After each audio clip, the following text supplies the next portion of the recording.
আমাদের ১০০০ ফুলের সিরিজে আজ চন্দ্রমল্লিকা বা ক্রিস্যান্থেমাম। এটা এমন এক ফুল যেটা একক ফুল মনে হলেও আসলে একটা ফুলের মাথায় অনেক ছোট ফুল একসাথে থাকে। এই ধরনের গঠনকে ক্যাপিটুলাম বা ফ্লাওয়ার হেড বলা হয়। বাইরে থাকে রে ফ্লোরেট, মানে পাপড়ির মতো দেখা যায়, আর মাঝখানে থাকে ডিস্ক ফ্লোরেট, ছোট ছোট ফুল।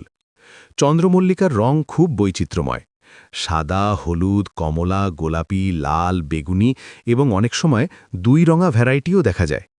ঘর সাজানো, টেবিল ডেকর, তোড়া বানানো, এগুলোতে এটা খুব জনপ্রিয়।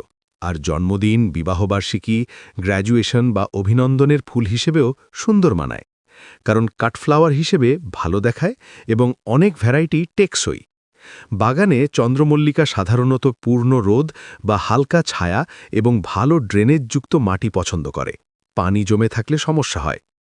চন্দ্রমল্লিকার ব্যবহার শুধু সাজসজ্জায় সীমাবদ্ধ না। কিছু জায়গায় চন্দ্রমল্লিকার হার্বাল চা বা ক্রিস্যান্থেমাম টি খুব পরিচিত এবং নিয়মিত পানীয় হিসেবেও ব্যবহৃত হয়। আবার কিছু ক্রিস্যান্থেমাম থেকে পাওয়া পাইরিথ্রিনস নামের প্রাকৃতিক উপাদান পোকা দমনকারী বা ইনসেকটিসাইড হিসেবেও ব্যবহার হয়। সাংস্কৃতিক দিক থেকেও ফুলটা গুরুত্বপূর্ণ। জাপানের রাজকীয় প্রতীকে চন্দ্রমল্লিকার মোটিফ দেখা যায়, আর ইউরোপের কিছু দেশে, যেমন পোল্যান্ডে, অল সেইন্টস ডেতে কবরস্থানে শ্রদ্ধা জানাতে চন্দ্রমল্লিকা খুব বেশি ব্যবহৃত হয়। শেষে একটা সতর্কতা: চন্দ্রমল্লিকা কুকুর বিড়ালের জন্য বিষাক্ত হতে পারে, তাই পোষা প্রাণী থাকলে ফুল বা পাতা যেন না চিবায় সেটা খেয়াল রাখো।